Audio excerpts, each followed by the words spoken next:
Hello everyone, I'm Cole from the Kingdom, and today we're talking about my choices for all the Judgments in Dragon Age Inquisition. Judgments were a really cool feature I like a lot, and I would have liked to see more of them.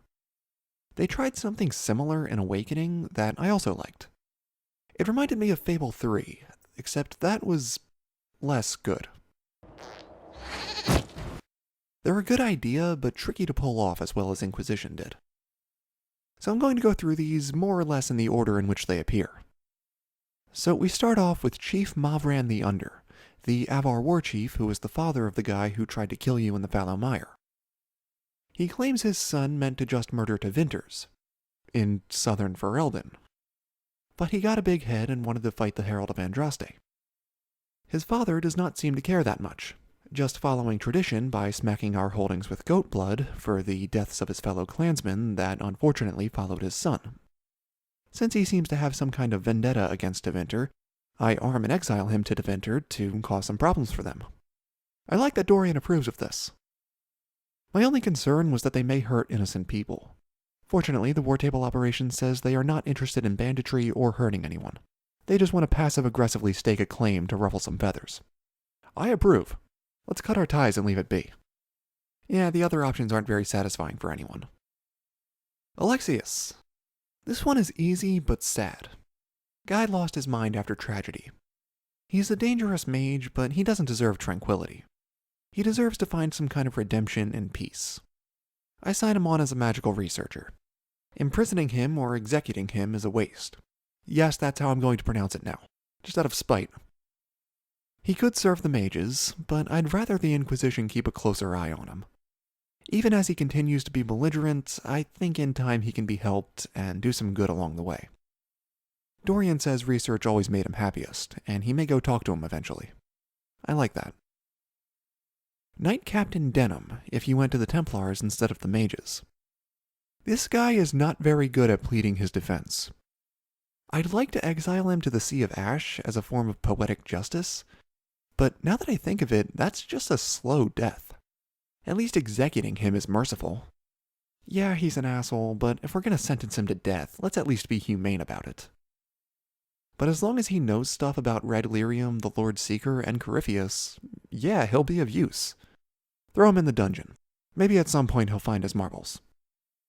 Mistress Poulin, because why would I go to Crestwood or the Western Approach before doing all the side quests I can? So Mistress Poulin let the Red Templars take the villagers to work in the quarries.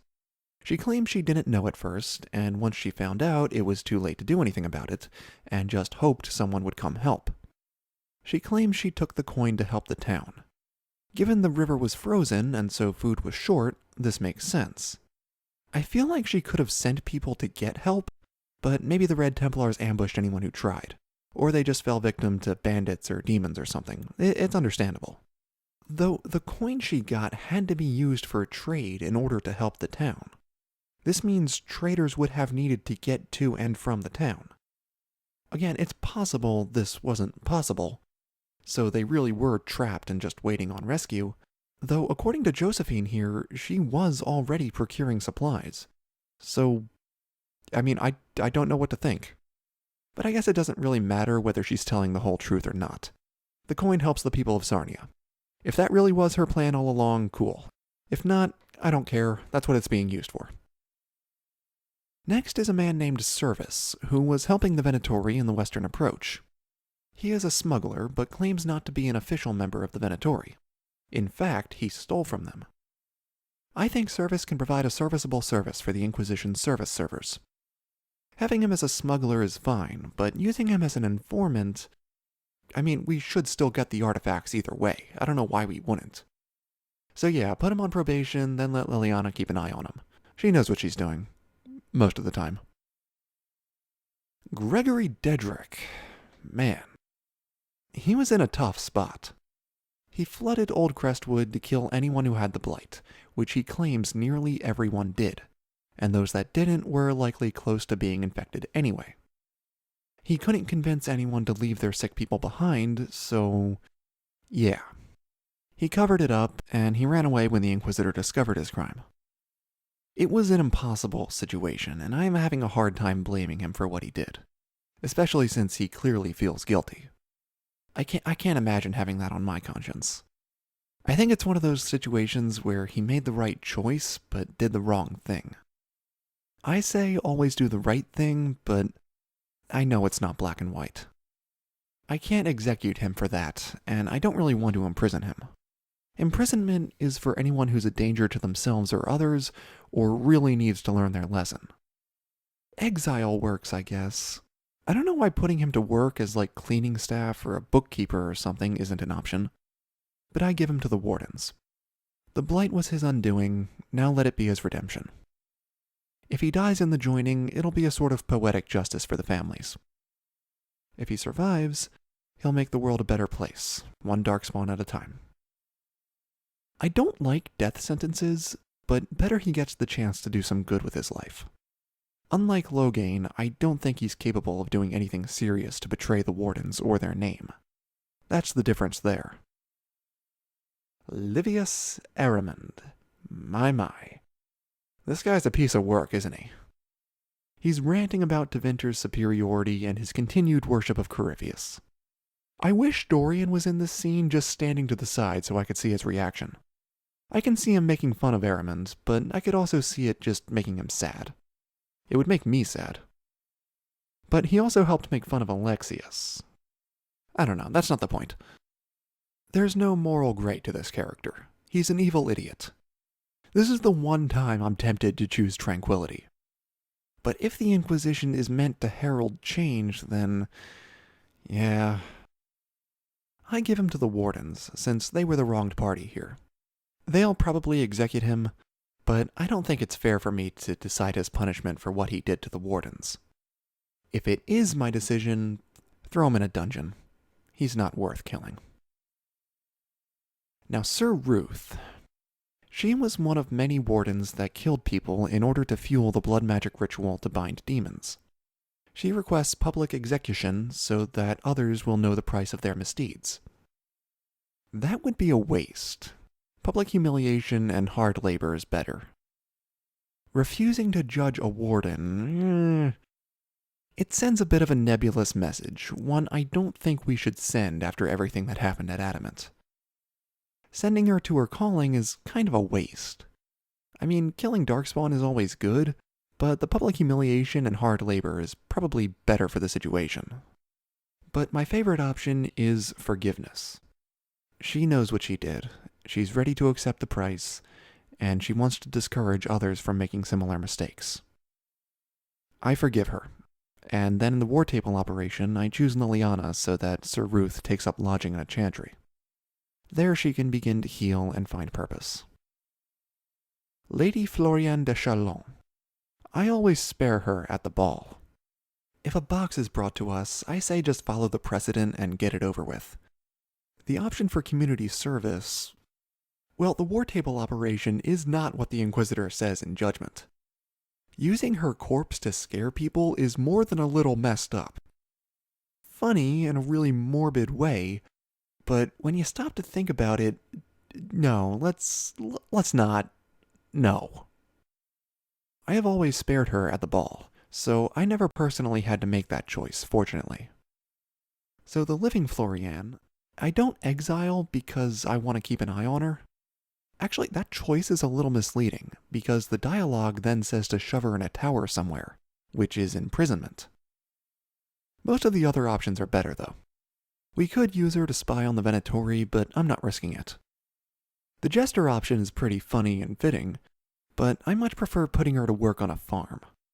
There are some political figures in real life I wish I could sentence to do that. I also like the Cloister option.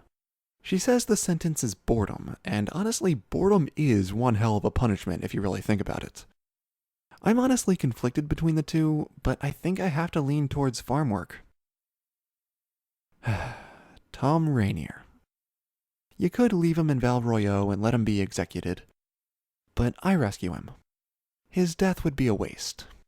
This is a man who wants to do good, to be something positive in the world. It's wasteful to kill him. So now the question is, do you cover up the lie, give him to the wardens, or pardon him? While covering up the lie may work until Corypheus is defeated, It was way too public to actually last without, killing a lot of people. And also, I don't see much point. I used Josephine to free him by calling in some favors. Legally, he did commit crimes against the Inquisition and Grey Wardens, so the Inquisition should be able to do this legally without shady deals or backroom politics. Also, Liliana's suggestion doesn't make sense unless you do cover up the lie. So if I romanced him, then yeah, I'd pardon him. That's probably biased and walks back a little of what I said about legality, but whatever. Usually, as I don't romance him, I give him to the Wardens. Blackwall recruited him. There may be no proof, but he has no reason to lie. What he should have done was carry Blackwall's body to the Wardens and explain what happened. He said there was no proof that he didn't kill him, but what sense would that make? He was afraid, so he assumed Blackwall's identity and got too far into the lie to back out. That was a mistake, but this is where we are. So yeah, send him to the joining. If he dies, he gets what he thinks he deserves. If he lives, then he has a chance for redemption. And finally, Samson. Samson was a lyrium addict, abandoned by the Order and betrayed by the Chantry. Corypheus appealed to his vanity and fed his addiction, and we can tell by the note he left for Cullen at the Stronghold that his mind wasn't really all there. But he was still shrewd and charismatic, which made him a great general for the Red Templars. He says he knew what Corypheus was doing, and that it was no different than the Chantry. He just gave the Templars hope so they could at least die at their best. He made them believe their suffering was worth something. I don't give him to Kirkwall because, what's the point? I don't exile him because, what's the point? I'd rather A, keep an eye on him, and B, make some use of him. I give him to Dagna to study, since I think that could potentially have some really interesting results, especially given the danger Red Lyrium still poses. What he knows is actually of little use so late in the war against Corypheus, but I can see why you might give him to Cullen. This is one of those decisions where I don't really know why we can't have both Cullen interrogate him and Dagna study him. I just headcanon we do both. I guess the difference is that in addition to the interrogation, Cullen has him do more, but I honestly have no idea what that could be. So that's about it, except... Okay, we get to weigh in with Storvackr. Recruiting her is fun and hilarious, but realistically, I'm not taking her away from her home and her hold. So, no treats for a week. It's okay, we still love you, Storvackr. Good girl. Alright, I think that about does it. So what did you guys think of my choices? Do you agree, or do you prefer to go a different way? Be sure to let me know in the comments section. If you want to talk more about anything, you can jump on over to Discord and chat with me and other fans. So that's it for now, guys. Thank you all so much for watching. Don't forget to comment and like. I'll see you later.